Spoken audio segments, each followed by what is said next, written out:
Hello दोस्तों, welcome to my channel Srishti education house. आज के इस वीडियो में मैं आप लोगों को बीएसएससी सेकेंड इंटर लेवल का प्लानिंग क्या होना चाहिए और आखिर बीएसएससी सेकेंड इंटर लेवल का एग्ज़ाम कब तक लेगा, उसके बारे में आप लोगों को इस वीडियो में जानकारी देने वाला हूं। आई होप आप लोगों को यह वीडियो अच्छा लगेगा। दोस्तों, सबसे पहले मैं आप लोगों को सेकेंड इंटर लेवल का क्या स्ट्रेटजी होनी चाहिए उसके बारे में जानकारी दूंगा। लेकिन उससे पहले आप लोगों को ये जान लेना ज़रूरी है कि आखिर बीएसएससी सेकेंड इंटर लेवल का क्या सिलेबस है, कहाँ से कितना प्रश्न पूछा जाता है। तो सबसे पहले उसको बताता हूँ। दोस्तों, यहाँ पे देखिए, रीजनिंग से आप लोगों को 50 प्रश्न पूछा जाएगा, मैथ से 25 प्रश्न पूछा जाएगा। अब यहाँ देखिए, आगे थोड़ा सा बढ़ाता हूँ।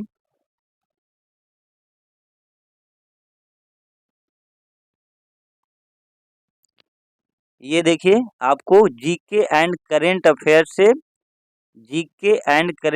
से आप लोगों को 50 प्रश्न पूछने वाला है और जनरल साइंस से 25 प्रश्न पूछने वाला है। तो ये सभी सब्जेक्ट इम्पोर्टेंट है, ना कि आप लोग खाली रीजनिंग देख लीजिएगा। यानी रीजनिंग मजबूत है या मैथ मजबूत है तो आप लोगों का रिजल्ट होने वाला है। रीजनिंग मजबूत है, सही बात है। मैथ मजबूत है, वो भी सही बात है। लेकिन जीके और करेंट अफेयर्स और जनरल साइंस ये सब भी कम से कम एवरेज होना चाहिए, तभी रिजल्ट होगा। हालांकि अब जो कंपटीशन धीरे धीरे जितना बढ़ रहा है, आप लोगों को सभी सब्जेक्ट पर एक बेहतर कमांड होना चाहिए, तभी रिजल्ट देखने को मिल सकता है। तो आइए अब बताता हूँ कि आखिर इसका क्या प्लानिंग होना चाहिए ताकि हमारा एक सीट कंफर्म हो सके।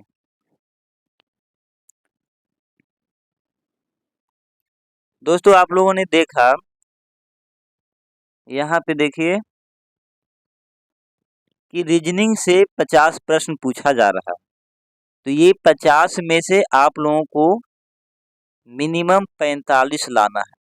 कम से कम तो 45 लाना ही होगा, तभी आप लोगों का सिलेक्शन होगा।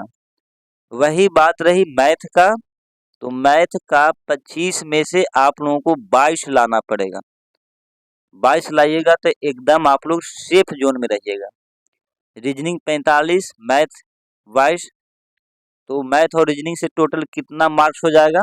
देखिए, 5 या 2 7 और 4 और 2 6, यानी टोटल आपको 67 मार्क्स आ जाएगा मैथ और रीजनिंग से। यानी पहला 75 मार्क्स में से आप लोग 67 मार्क्स लाए, तो ये 67 मार्क्स आप लोगों के लिए बहुत बेहतर साबित होगा, क्योंकि आप लोग मैथ रीजनिंग में बोनस ले आए।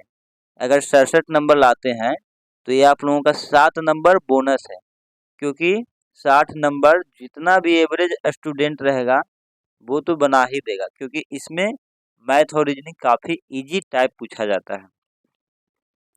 अब दोस्तों, मैथ और रीजनिंग का क्या एवरेज स्कोर होना चाहिए, जो जान लेते हैं। कम से कम मैथ और रीजनिंग में आप लोगों को 65 प्लस मार्क्स मिनिमम लाना ही होगा। अगर नहीं लाते हैं तो आप लोग रिजल्ट से दूर रह जाइएगा। अगर 65 प्लस ले आते हैं तो आप लोग रिजल्ट के लिए एकदम कंफर्म रहिए। अगर जीके और साइंस बेहतर बना देते हैं तो आप लोगों का कंफर्म रिजल्ट हो जाएगा। 65 मिनिमम लाना ही होगा, और जो कैंडिडेट ओवर टैलेंटेड हैं वो तो 70 प्लस लाएंगे ही, तो उन लोगों के लिए एक और बड़ा ऑफर मिल जाएगा, क्योंकि उन लोगों को 5 नंबर और बोनस मिल जाएगा। तो उधर सॉरी जीके और साइंस में अगर 5 नंबर कम भी आएगा फिर भी उनका सिलेक्शन हो जाएगा। अब आइए हम लोग देखते हैं जीके करेंट अफेयर्स के बारे में।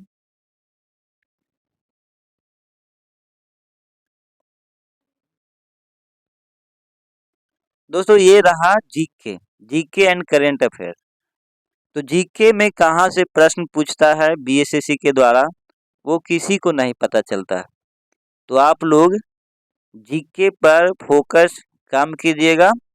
इसको जो पढ़ रहे हैं वो तो पढ़ना ही है, ना कि स्पेशल कोई पढ़ाई करना है। जो भी एवरेज सब लोग पढ़ते हैं वही चीज़ पढ़ना है। लेकिन करेंट अफेयर्स को, ये जो करेंट अफेयर्स का जो जोन है वो आप लोगों के लिए काफ़ी इम्पोर्टेंट है। तो ये करेंट अफेयर्स वाला जोन आप लोग मिस नहीं कीजिएगा, क्योंकि यही करेंट अफेयर्स जो है आप लोगों को रिजल्ट दिलाएगा। दोस्तों ये करेंट अफेयर्स 10 नंबर का पूछता है। अगर 10 नंबर में आप 8 सही कर देते हैं तो आप लोगों को सिलेक्शन फिर कोई नहीं रोकने वाला है, क्योंकि करेंट अफेयर्स से ज़्यादातर इजी ही प्रश्न पूछा जाता है। तो बहुत सारे स्टूडेंट क्या करते हैं कि करेंट अफेयर्स पढ़ते ही नहीं, जिसके कारण हार्डली 2 या 4 करेंट अफेयर्स 10 में से बना पाते हैं। अगर 4 बनाइएगा तो कहाँ से रिजल्ट खोजिएगा, लेकिन अगर थोड़ा सा करेंट अफेयर्स पर मेहनत कर लीजिएगा तो 8 या 9 आ जाएगा 10 में से। तो फिर इधर भी आप लोगों का 4 या 5 नंबर का बोनस हो गया। तो यही बोनस है जो बाद में रिजल्ट को आप लोगों को देता है, क्योंकि रिजल्ट एवरेज स्टूडेंट 4 या 5 नंबर या 2 या 3 नंबर इतना ही से पीछे रह जाता। तो आप लोगों को कम से कम जितना रिजल्ट जितना पर उठाया है उससे 5, 6, 7 नंबर ज़्यादा ही लाना है। अब दोस्तों इसका क्या प्लानिंग है, कैसे तैयारी की जाए, उसके बारे में थोड़ा सा बता देता हूँ। दोस्तों सबसे पहले ये जो रीजनिंग है, रीजनिंग का तैयारी कैसे करें, तो रीजनिंग के लिए मैं कल से आप लोगों को एक एक वीडियो करके चैप्टर बाय चैप्टर कराने वाला हूँ। तो आप लोग बिल्कुल भी टेंशन मत लीजिए, चैप्टर बाय चैप्टर खाली चैनल से जुड़े रहिए, आप लोगों को करवा दूंगा, उससे फालतू रीजनिंग नहीं पूछा जाएगा। तो रीजनिंग के लिए आप लोग बिल्कुल चिंता मत कीजिए, कल से हम एक एक वीडियो करके आप लोगों को चैप्टर बाय चैप्टर देने वाला हूँ। तो इस चैनल से जुड़े रहिएगा और वीडियो को ज़्यादा से ज़्यादा शेयर कीजिएगा, ताकि सभी लोगों तक ये पढ़ाई वाला इन्फॉर्मेशन जा सके। अब दोस्तों मैथ्स की बात रही तो रीजनिंग ख़त्म हो जाएगा, एक आध महीना लगेगा, 1 महीना में आप लोगों का जो भी चैप्टर है मेन वो सब कवर करा दूंगा 1 महीना में। उसके बाद फिर आप लोगों को मैथ चैप्टर बाय चैप्टर पढ़ाऊंगा, क्योंकि मैथ में आप लोगों का 10 ही चैप्टर है जिससे बीएसएससी में प्रश्न पूछा जाता है। तो ये 10 ही चैप्टर को पढ़ना है, ज़्यादा फालतू नहीं पढ़ना है। हाँ दोस्तों उसमें क्या क्या होता है, जितना भी आप लोग पढ़े होंगे, ब्याज हो गया, अ, ब्याज के मतलब CI और SI दोनों हो जाता है दोस्तों, CI SI। उसके बाद आप लोगों का हो जाएगा परसेंटेज, उसके बाद दशमलव भिन्न, उसके बाद प्रॉफिट एंड लॉस। यही सब आप लोगों का चैप्टर है। समय, दूरी, ट्रेन और स्पीड और ट्रेन जो भी है, यही सब चैप्टर है जो समझिए इम्पोर्टेंट चैप्टर है, जो हम लोग किसी भी एग्ज़ाम की प्रिपरेशन के लिए पढ़ते आते हैं ज़्यादा, वही सारा इसका सिलेबस है। तो आप लोगों का कोई भी चिंता करने की ज़रूरत नहीं है, इसमें एडवांस बहुत कम पूछा जाता है, ना के बराबर। तो अर्थमेटिक्स पर मैथ में कमांड कर लीजिए, अर्थमेटिक्स पर, तो आप लोगों का एकदम सिलेक्शन पक्का हो जाएगा। क्योंकि दोस्तों इसमें एडवांस नहीं पूछा जाता, ये मैथ में खाली अर्थमेटिक्स से पूछा जाता है। तो आप लोग बिल्कुल भी चिंता मत कीजिएगा कि आखिर तैयारी कैसे करें, खाली इस चैनल से जुड़े रहिएगा, आप लोगों का सब चीज़ प्रोवाइड हो जाएगा। और कुछ अलग कीजिएगा अपने तरफ से भी, क्योंकि हर स्टूडेंट किसी न किसी चैनल से जुड़ा हुआ है, लेकिन सबका सिलेक्शन नहीं होगा, होगा सीमित 11,000 प्लस वैकेंसीज है। तो होगा कितना का रिजल्ट, रिजल्ट होगा आप लोगों का 11-5-55, यानी 55 से 60,000, 60,000 के बीच रिजल्ट दिया जाएगा। तो उतना ही का रिजल्ट होगा। फॉर्म तो जानबे करते हैं आप लोग कि 28,000 कोई बोलते हैं, कोई बोलता है 20 प्लस हज़ार, 20,000 सॉरी 20 लाख प्लस, कोई बोलता है 28 लाख प्लस। तो मानिए कि 25 लाख प्लस फॉर्म गिरा है। पिछला बार फर्स्ट इंटर लेवल में भी 18 लाख प्लस फॉर्म गिरा था। तो बहुत ज़्यादा भीड़ है, लेकिन भीड़ से डरना नहीं है, क्योंकि बहुत सारे ऐसे कैंडिडेट हैं जो ऐसे ही फॉर्म भर देते हैं। तो आप लोगों को 10 कैंडिडेट पर एक का सिलेक्शन होने वाला है, क्योंकि 10 कैंडिडेट ही एवरेज पढ़ने वाला है। तो आप लोग एक बेहतर ढंग से प्रिपरेशन कीजिए। अब आइए जीके एंड करंट अफेयर्स के लिए क्या करना है।